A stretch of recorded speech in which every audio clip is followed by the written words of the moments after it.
सुप्रभात।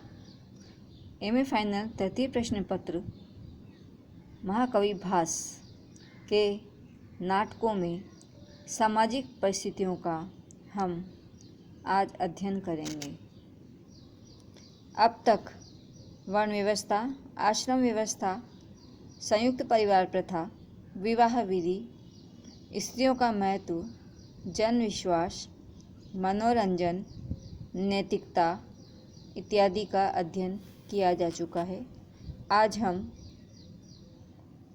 उस समय समाज में व्याप्त धूर्तकीड़ा, वेश्यावृत्ति, चौर्यवृत्ति, दास प्रथा, बहुविवाह, गुप्तचर, राजसैन्य युद्ध और वास्तुकला का अध्ययन करेंगे। महाकवि भास के समय समाज में जो परिस्थितियाँ थी उसी का यहाँ पर अध्ययन किया जा रहा है। धूर्तकीड़ा।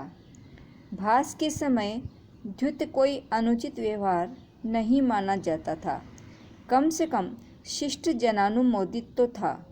चारुदत्त में इस विद्या का विशेष महत्व दिखाई पड़ता है। वहाँ संवाहक धूर्त में ही हार कर वसंत सेना के घर में प्रविष्ट होता है। चारुदत्त भी वसंत सेना का आभूषण चोरी हो जाने पर यही कहकर विदूषक को वसंत सेना के पास भेजता है कि वह जाकर कहे कि मैं उसका आभूषण धूर्त में हार गया। इससे यही व्यंजित होता है कि चारुदत्त धूर्त खेलता था। वेश्यावृत्ति। समाज में वेश्यावृत्ति का भी अस्तित्व दिखाई पड़ता है। यद्यपि उनमें कुछ शिष्ट वेश्याएं भी होती थी, पर सामान्यतया लोग उन्हें बाजारू वस्तु समझते थे, जिसे जो चाहे पैसा देकर खरीद ले। सामान्य स्त्रियों की अपेक्षा परिणीय स्त्रियां कलाओं में दक्ष होती थी।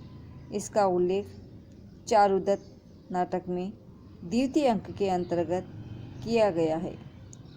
सामान्य स्त्रियों की अपेक्षा परिणीय स्त्रियां विभिन्न कलाओं में दक्ष होती थी। कलाओं की उन्हें विशेष रूप से शिक्षा दी जाती थी। वेश्याओं में कुछ ऊंचे चरित्र की भी हुआ करती थी और केवल गुणियों पर ही रिझा करती थी। वसंत सेना इसी का उदाहरण है।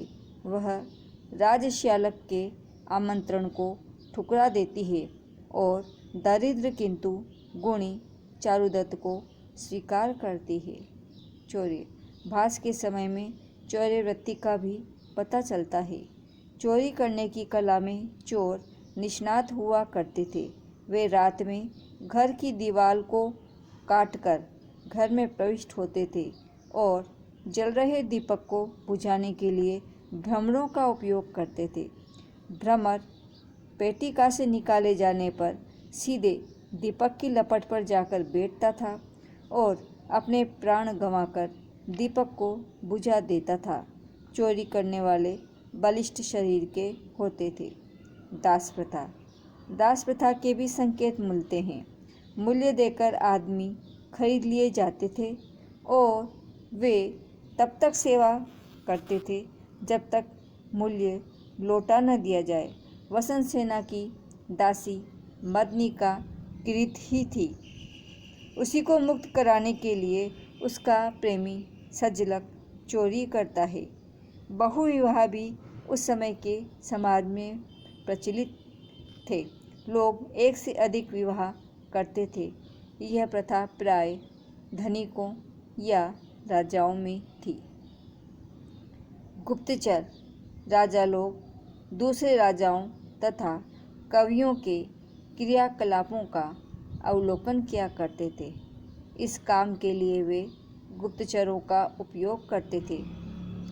विशेष आशंका होने पर या आवश्यकता पड़ने पर गुप्तचरों के जाल बिछ जाते थे। गुप्तचरों को राजाओं के आँख कहा जाता था। गुप्तचर नाना वेश धारण कर विभिन्न स्थानों पर घूमते थे और शत्रु के नगर में नाना प्रकार की नौकरियों में लग जाते थे। उद्यन के महासेन प्रद्योत के यहाँ बंदी बनाए जाने पर योगनरायण ने अवंती में गुप्तचरों का जाल बिछा दिया था। अब इमारत में कुंती भोज चरों के द्वारा ही सौवीर राज के राज्य का समाचार ज्ञात करता है। कभी कभी गुप्तचर विभाग असफल भी हो जाया करता था।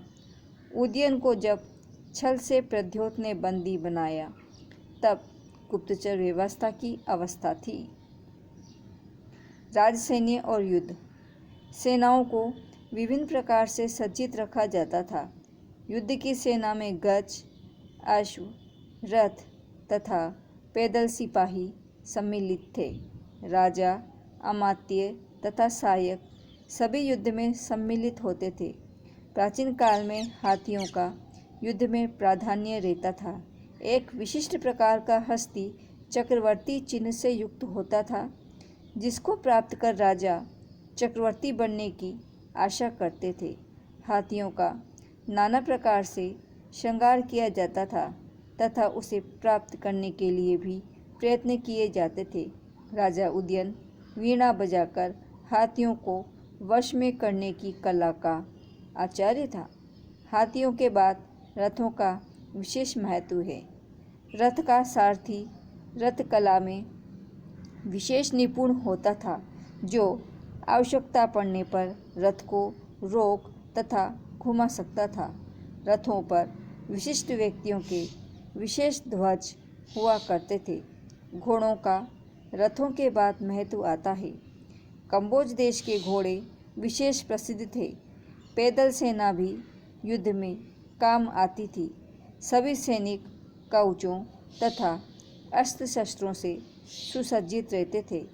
अस्त्र शस्त्रों में धनुष बाण का विशेष प्राधान्य था। मूसल, मुदगर, गदा, त्रिशूल, चक्र, शक्ति, रिष्टि, खड्ग इत्यादि अस्त्र शस्त्रों का भास के नाटकों में विशेष निर्देश प्राप्त होता है। युद्धोद्यत सैनिक प्राण छूटने तक स्वामी के नमक का प्रतिफल चुकाने का प्रयास करते थे। एक ओर तो वे स्वामी के अनुराग में अनुरक्त होने के कारण प्राणों का मोह छोड़कर युद्ध करते थे। दूसरी ओर धर्म भावना भी उन्हें युद्ध से परांगमुख होने से रोकती थी। धर्म भावना का प्रतिज्ञा योगनरायण में बड़ा ही सुंदर उल्लेख है। नवम शरावम सलीले सुपूर्णम सुसंस्कृतम दर्भकृतोत्तरीयम तत्तस्य मा भूनरकम स गच्छेदियो भर्तपिंडस्य कृते न युध्येत। यही प्रमुख मनोवृत्ति थी, जिसके कारण सैनिक कभी परांगमुख नहीं होते थे। वास्तुकला। भास के समय वास्तुकला भी बड़े ऊंचे दर्जे की थी। महलों का निर्माण बड़े ठाट बाट से होता था। ये महल समृद्धि के द्योतक थे। चारुदत्त के प्रसाद को देखकर ही सज्जलक उसमें प्रविष्ट हुआ था। राजमहल का निर्माण विशेष प्रकार से होता था। महल के अंदर ही उद्यान, वापी तथा क्रीड़ा स्थल बने होते थे। प्रासाद के भीतर ही राजकुमारियां अपना मनोविनोद किया करती थी। प्रासादों की वापिकाओं में कमल का पुष्प खिले रहते थे। राजकुमारियां कमलिनी पत्र का उपयोग दाह शांति के लिए किया करती थी। देव मंदिरों का निर्माण भी पर्याप्त संख्या में होता था। समय समय पर राजा देव मंदिरों में दर्शन के लिए जाया करते थे। इस समय के मूर्तिकार विशेष कुशल प्रतीत होते थे। वे व्यक्तियों की प्रतिमा का निर्माण करते थे। प्रतिमा नाटक में रघुवंशी राजाओं की प्रतिमा का उल्लेख इसी तथ्य को दर्शाता है। विशिष्ट अवसरों पर इन मूर्तियों का श्रृंगार किया जाता था। इस प्रकार हम देखते हैं कि भास के नाटकों में तत्कालीन समाज का सम्यक चित्रण किया गया है।